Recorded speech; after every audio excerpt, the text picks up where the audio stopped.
Hi guys, I hope you enjoyed my first episode, Southern Cross on the Porsche 930. This one is called the Panther. I left you a sneak peek at the end of the first review, and I'm pretty sure most of you who watched it till the end have guessed what car I'm going to talk about in this particular review. A lot of us collectors draw inspiration for our collections from cars that we've seen growing up, either in reality or in books, in magazines, on the TV, in serials or movies. Now, I was always fascinated by sports cars and the need for speed from a very young age, and I drew inspiration for my collection from various books that we had. We didn't have the internet those days or much TV when I was growing up. So we drew our inspiration. I drew my inspiration from books. I came face to face with the Panther more than 30 years back when I got this calendar. It's a 1988 calendar. It's one of the best calendars I've seen till now. It's a lovely calendar, and this has survived somehow in my collection of books and magazines that I've had since I was a child. Now, the first car, as you open this calendar, there it is, the Tomaso Pantera GT5S. This is a beautiful car, and I fell in love with it the moment I saw it. And over the last many years since I started collecting, I've been looking out for a 118 of this car, and I only recently found something that really stands out. This car features again in this calendar. This is the GTS, but I somehow like the GT5. I was lucky to get the Kyosho Di Tomaso Pantera GT5 from one of the Indian websites called scalemodelcart.com. He'd brought in only a couple of pieces, and I was fortunate enough to get the second piece. Here is the lovely Panther. I haven't got one of those turntables as yet, so I had to do a little improvising with this cake stand that I have at the moment. Anyway, this is the car, and I'm just going to turn it around, give you a quick glimpse of it before I take you into the details on this beautiful car.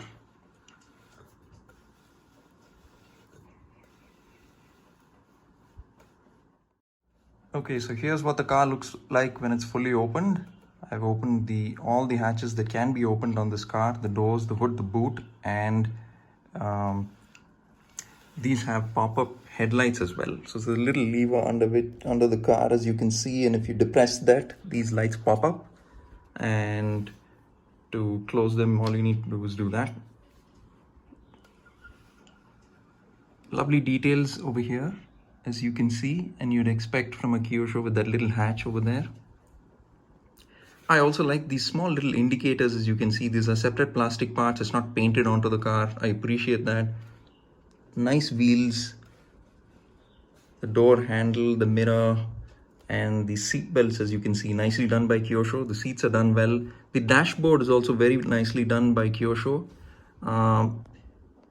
You can see all three pedals over there, along with the speaker up front.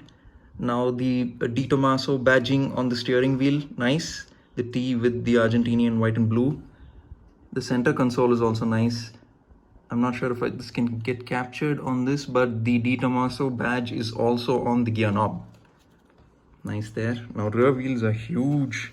Lovely quad exhaust here. Good detailing on the rear end of the car. Lovely badging, tail lights. Now this is the luggage compartment on the main 1:1, and it's made over here on this 118 on felt. It's a nice compartment, can be removed. And there you have the engine bay. Not as detailed as I'd like it to have been, but I mean, it's fine. It's not too bad. Here, this was a Mustang engine that was used for this car. Ford supplied the engines for the Di Tomasos. This was the Mustang engine that was used for this car, V8.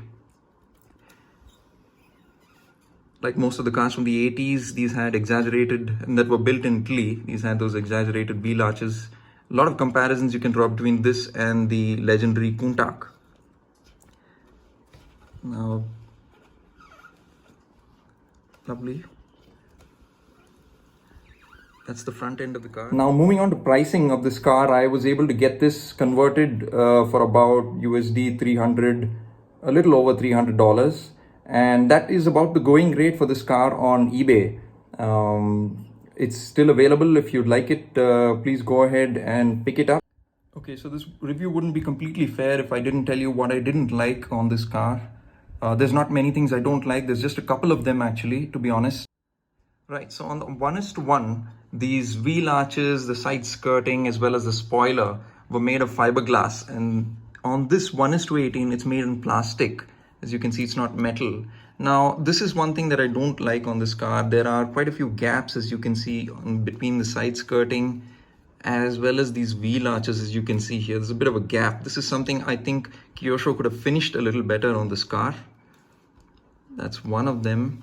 And also with regard to the same thing, I really don't like how this has been, gelled with the rest of the car. I feel the sticking could have been a little better. The finish again over here could have been a little better. There you have it on either side. As you can see, gaps, and it doesn't really blend in well with the rest of the car. It could have been done a little better, a little more polish on that. Now this car does come with working suspension. The back works, the front doesn't work, and at the same time the wheels don't steer much. Now if you look at the underside of the car, you can see that these wheels do have the suspension. You can see the suspension there, and at the same time you can make out that these wheels are capable of being steered. Now the issue is there isn't much of a gap between the wheel and this wheel arch, which is why it's not able to get steered. I like a car on which the front wheels steer well, and it makes for good photography, and it also looks nice when it's kept in your showcase. So that's the second, if at all, fault that I have to find with Kyosho. Otherwise, I find this, simply amazing, this car. I really can't find any other faults with this car. Right, so this was my review of the Panther. I hope you enjoyed it. If you grew up when I did in the 80s, and you liked sports cars like I do, then this car is definitely something you need to have in your garage. Now, there's not too many options for you out there. This is the best that I can see. Techno model has one which is in resin, and Hot Wheels of course has one, but you really can't compare the details on that. So thank you guys for watching this review, and I'm going to be back soon with my next review. Sneak peek is going to be shown to you at the end of this video. Thank you.